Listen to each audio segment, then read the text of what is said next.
Hello everyone, Douglas C. Welch for another episode of In the Garden for A Gardener's Notebook. Just a quick job here in the garden today, although one that's needed to be done for a very long time. This blueberry plant has been on our porch for probably at least 6 months, perhaps even longer. We had some friends tell us it was better to leave it in the pot, but it just doesn't seem to be thriving very well. It actually got too much water at one point, which is why you see a little bit of dieback here. But as spring arose, But as spring came on, it started to throw off new growth and still looks very vigorous. So what I want to do is I want to reserve this part of what was the sweet potato bed, actually get it into this end of the garden where it gets plenty of sun, plenty of water, and see if it takes off. It actually has a few flower buds on it right now. I don't know if we'll actually get any blueberries this year, but we shall see. If the bees got to it and pollinated, we might get a taste or two off of this. I'm hoping that it expands to kind of fill this corner of the bed, green up this corner, and again, give us something very productive in our own garden.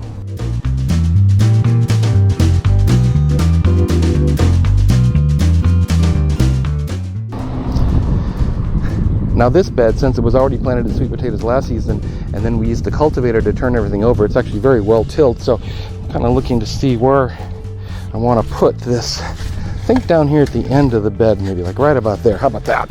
I've got a big, somewhat sizable hole for this plant. You want to plant it at the same level that it was in the container.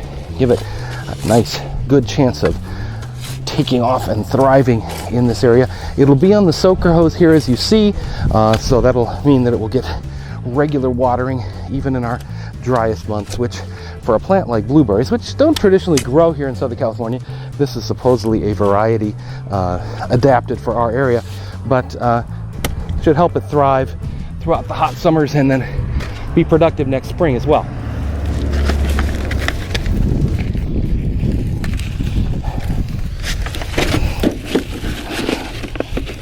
Boy, very, very heavy. Okay, not root bound at all. Looks like the roots are distributed fairly well, but yet not real heavy. You know, it does feel a little waterlogged, which again, I think is a good reason for getting it into the ground here. I think in the pot, it just tends to hold the water too well in that pot and gets a little too much water, more than it needs. So let's see, how's that looking? That's actually looking pretty good. Okay, we'll backfill this in. And this bed has got a series of old tiles, and I just keep turning up all sorts of rocks in here. The rototiller sometimes grabs them and jams itself. So every time I see one, I toss it out. I feel like I'm back on the farm in Ohio where we had to go out and gather rocks from the field on occasion, as every year during the winter, the frost heave would simply bring more rocks to the surface every year. And those always played havoc with the combine when you were harvesting soybeans and corn and such. Nothing worse than a rock going through the combine, damaging all of its innards. There we go. I think that looks pretty nice. Again, leave a little moat around it for watering it in, and we'll heel it in nice and tight. And again, I hope this does a great job of thriving in this area. We're very, very hot right now on getting food production in our garden, and this is would be one of our first fruits. The pomegranate we planted a couple weeks ago is the first one, and this will be our second.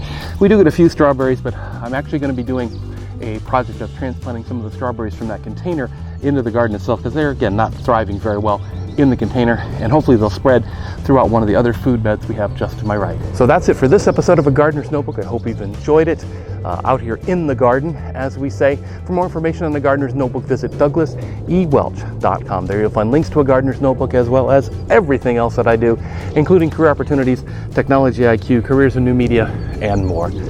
Until next time, keep on growing fruit in your garden and keep on digging.